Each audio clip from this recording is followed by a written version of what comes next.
Salut à tous et bienvenue dans ce nouveau format vidéo dans lequel je vais vous parler de films, d'anecdotes et de bandes originales. Je suis Marathon et aujourd'hui on attaque avec le meilleur film de Noël de tous les temps, Die Hard. Die Hard is not a Christmas movie. Oh Bruce, faut pas le prendre comme ça. Bon ben, on va s'attaquer à un autre film, Maman j'ai raté l'avion.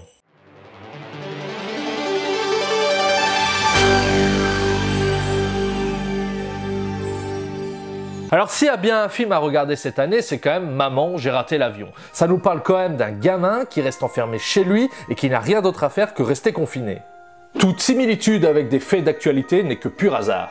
Et puis je vous avoue que quand j'étais tout petit, c'était mon film de Noël préféré et que j'ai usé la VHS à force de regarder et de re-regarder ce film. Bah le vieux, dis-moi, VHS, ça date de la préhistoire ça non? Ta gueule. Mais pour bien se rappeler l'histoire, un rapide résumé en quelques secondes. L'histoire se déroule au début des années 90, on est en période de fin d'année et la famille McAllister décide d'aller à Paris pour fêter Noël. Ça sent le pognon ça. Seulement après leur atterrissage, ils se rendent compte que le petit dernier Kevin n'est pas avec eux. Il est resté bloqué dans leur grande maison à Chicago. Ils se retrouvent alors bloqués à Paris dans l'impossibilité de le contacter ni d'être rapatriés pour aller le chercher. Comme quoi le fric, ça n'arrange pas tout. Kevin se retrouve alors seul, profite pleinement de cette nouvelle vie, mais va très vite déchanter quand il se rend compte que sa maison est la cible de deux cambrioleurs crétins. Ça y est, maintenant qu'on a fait ce petit rappel cinématographique, on peut passer à 5 anecdotes intéressantes qui vous permettront de vous la péter le soir de Noël. Voici la numéro 1. Quand on découvre l'histoire, on se demande mais qui sont ces parents qui oublient leur fils? Par contre, il y a un petit détail dans le film qui permet de justifier ça. Ça se passe dès le début du film, quand c'est le bordel dans la cuisine et que Kevin va pousser son grand frère. On voit les boissons se renverser sur les tickets d'avion et par la suite on voit même le ticket de Kevin jeté dans la poubelle. Peut-on parler de retour de karma pour Kevin? En tout cas, le mystère est résolu. Saviez-vous que son petit frère Kieran Culkin jouait lui aussi dans ce film? Il interprète le rôle de Fuller McAllister. On peut vraiment dire que c'est un film familial.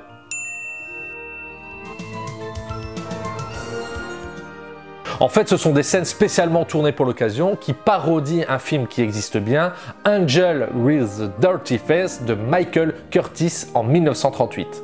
Donc ce film n'existe pas et je vous avoue quand même que j'ai été vachement déçu.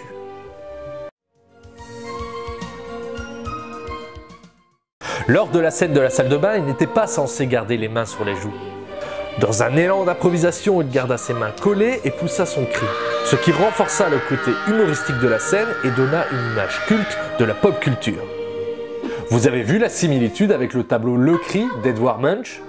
Coïncidence? Hasard? Je ne pense pas.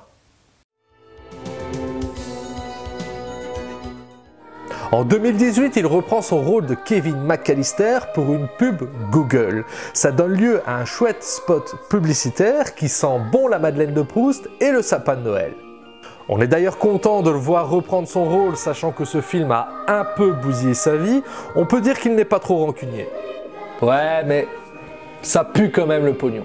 Ah, ça c'est sûr, il a dû toucher un beau chèque, mais en même temps, n'allez pas cracher dessus. Assez perdu de temps, parlons de l'élément principal de ce film qui nous intéresse aujourd'hui, sa bande originale. J'ai toujours dit, une bonne BO, ça te fait la moitié d'un film.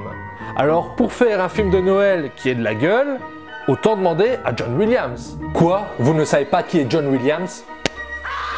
John Williams est l'un des plus grands compositeurs de musique de film. Il a remporté 5 fois l'Oscar de la meilleure musique de film, dont 2 pour Maman j'ai raté l'avion, et a travaillé sur des films comme par exemple Les Dents de la Mer, Superman, Star Wars, Indiana Jones, etc. etc. Et là, sur Maman j'ai raté l'avion, il a fait de l'excellent boulot. Sa musique est juste sublime. C'est à écouter en boucle durant les fêtes de fin d'année.